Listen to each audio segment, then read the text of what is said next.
Each year, people go missing in national parks and forests all across North America. Now, some are found alive, some are found dead, and some are never found at all. Now, I'm following these missing 411 cases that a former police officer, David Paulides, has been noting and following for years. And I like to cover these cases because I think we need to bring awareness to the amount of people that do disappear in forests and the fact that it is a dangerous place. Now, a lot of these 411 cases seem to follow a distinct pattern. Sometimes they're in high elevated areas where it is impossible for the person to go. Their clothes seem to be either missing or folded up neatly beside them or just found near them, which is, I don't know, weird. Some of these people develop memory loss. They have no idea how or why they ended up where they did if they are found. The victims are usually children, but not just narrowed down to children. For some reason, when dogs are brought in, there is no scent trail, even if the person has been found in that location, and areas have been searched multiple times without bringing up anything, and then all of a sudden, the people appear where they have been searching. Now, today's case is not any sort of supernatural element at all, which a lot of David Paulides' cases do sort of point to, because when David actually did this lady wasn't found yet. So she had been found years later, but this case is definitely a pretty open and shut case. It's a pretty straightforward one of basically just disappearing into the forest, potentially having a medical episode and dying there. Now, today's story is of 84-year-old Australian woman, GAIDA COOTE. Hello and welcome back, or welcome to my channel. If you don't know what's going on here, well, one thing I won't be telling you is that Bill Gates and Klaus Schwab are really great guys that have your health interest at heart.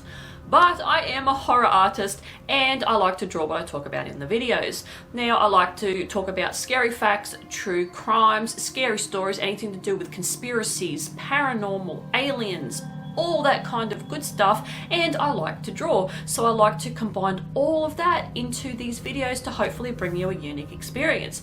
Now, if you want to support me in any way, shape or form, I do have a Redbubble store where a lot of these prints go on and you can purchase a print, and I also have an Etsy store. So if you are a creative person, I do create felt toy patterns and you can download one of them, follow a step-by-step tutorial on how to make felt toys. I've got horror movie characters on there. I've got my own designs. Just jump across there and have a look if you're interested. Now, with that being said, now let's just get on with the video and let's get on with the drawing. Now, a lot of the information today I got from the actual police report that is available on the interwebs for you to read. GAIDA COOTE was an 84-year-old woman that disappeared on the 3rd of December 2014 in the Ku-Ring-Gai Wildflower Garden at St Ives in New South Wales, Australia. The Ku-Ring-Gai Flower Garden is a botanical garden in the suburb of Sydney with all native Australian plants. There is also a nursery in the garden so you can go and purchase plants, or there is covered picnic areas where you can go and enjoy a meal with your family. GAIDA was a nature lover, an adventurous person, physically fit for her age, and loved going on bushwalks with her bush care group where she was a volunteer in, and she was also a retired pathology lab manager. She last spoke to her daughter Anne on the 2nd of December 2014, and she also missed a dinner appointment with her, but when GAIDA wasn't heard from after the 3rd of December, her daughter called the police to report her mother missing. Anne knew that her mother was attending the garden on the day she went missing, so she informed the police of this. The police found GAIDA's car at the park of that garden, which had been there for 2 days. So an investigation and search was launched in the garden, and a very extensive search was done too. But GAIDA was nowhere to be found, and the search was called off on the 11th of December due to the weather turning bad with severe thunderstorms. Kilometres of rugged terrain was searched by hundreds of people, including her bush care group. Dogs tried to get scent trails, police had helicopters in the sky, the SES, firefighters were involved, but nothing.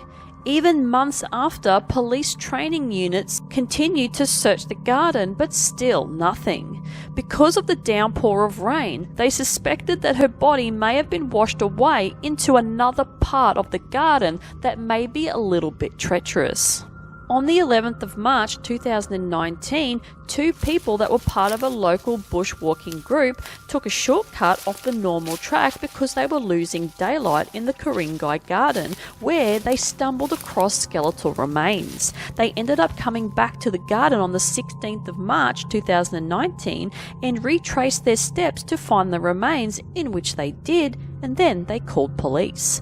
Because the conditions were bad again that day, a crime scene guard was put in place until the weather conditions were better and safer. The remains weren't exactly found in the park, but in bushland outside the garden and about 150 metres from the garden's path. Forensic services arrived on site and the search was conducted in the area where the body was found over the 17th and 18th of March. According to the police report, several bones were found, including a partial left scapula, 16 teeth, a cranium, both pelvis bones, and complete both arms and legs. Clothing was found, a backpack with a thermos was found with a lunchbox, 2 keys, a watch with a brown band, and a gardening toolkit. GAIDA's daughter Karen was shown the objects and she said that they were her mother's. All items and remains were removed and taken back to a forensics lab to be analysed, and for obvious reasons, a cause of death could not be determined. The teeth were examined and compared against dental records, and it was confirmed that they did belong to GAIDA. There was also no evidence of foul play or suicide when the bones and other items were examined. The day that GAIDA went missing was a dry and very hot day, but apparently GAIDA had a diary that she had kept that she had written on that particular day that said bush care. But the bush care volunteers didn't expect GAIDA that day because apparently she stayed away from attending the bushwalks when it was really hot. So what could have killed GAIDA? Now let's point out the obvious. She was 84 years old, and I wouldn't be surprised if she had a medical episode such as a heart attack or a stroke and collapsed. Now this is probably more likely than foul play, but I wouldn't rule that out either, as her body was found a little off the track outside of the actual garden in bushland, unless she was, attending weeds or something there and, she just wandered off over to there, or her body was washed there after she had died from the rain that came in that was apparently pretty heavy at the time she disappeared. Or did she get disorientated and just wander off and had no idea where she was and she couldn't find her way out? There is some hearsay that she had a little bit of brain deterioration, like Alzheimer's or something like that. But yeah, not sure if that's 100% correct. It's just I found a little bit of that information in reports, but it wasn't very dominant, so I don't know if that website was reporting truthfully or not, but if you do know, let me know. Now, I do know with a typical missing 411 detail is that the bodies are usually found in a previously searched location. So what I want to know is, because I couldn't find this anywhere, was this location previously searched? But apparently a 5-kilometre square area was searched, and if this is true, and if it was done thoroughly, she should have been found. Her body should have been found because the Ku-Ring-Gai Garden is only 123 hectares or 1.23 kilometres square. So if they did search that huge area even outside, I would have thought they would have found her, unless it wasn't done correctly or yeah, she was hidden somewhere. Who knows? I don't know. That side of it is a little bit weird. Now, the thing is, if it was a previously searched area and they didn't find anything there, where the hell was she? Where was she when all this was going on? Could she have wandered further and then backtracked days after the search had finished? Who knows? That side of it, I must admit, is a little bit mysterious. But as we all know, weird shit happens in the bush, doesn't it?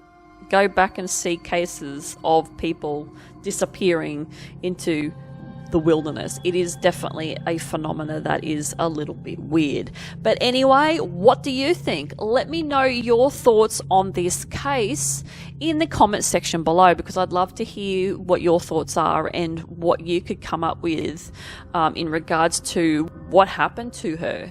So the illustration that I decided to do for this video today is of an older lady, and it's representing Gaida, and she's basically become one with nature. Now, we all know Gaida absolutely loved the wilderness by the documentation and the interviews that they did with her family and all that in regards to her going to the Ku-Ring-Gai Gardens. So yeah, we know she loved nature, and basically she died in the one place that she loved. So this is what this illustration represents, is the flowers and yeah, just you know, being one with nature. So that's basically all it is.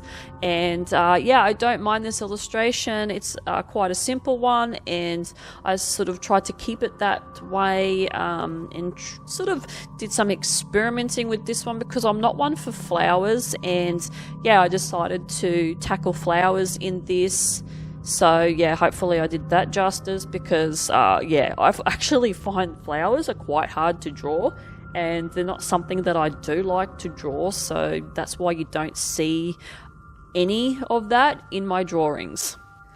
But anyway, that is it from me. Hopefully you enjoyed this video, and if you like this kind of content, like and subscribe. Dislike it, I really couldn't give two shits what you do, because any interaction that you give me goes towards the algorithm for other people to find me, and hopefully you watch whatever is left of this video to see how the illustration turned out, and hopefully I see you guys in the next one. Bye.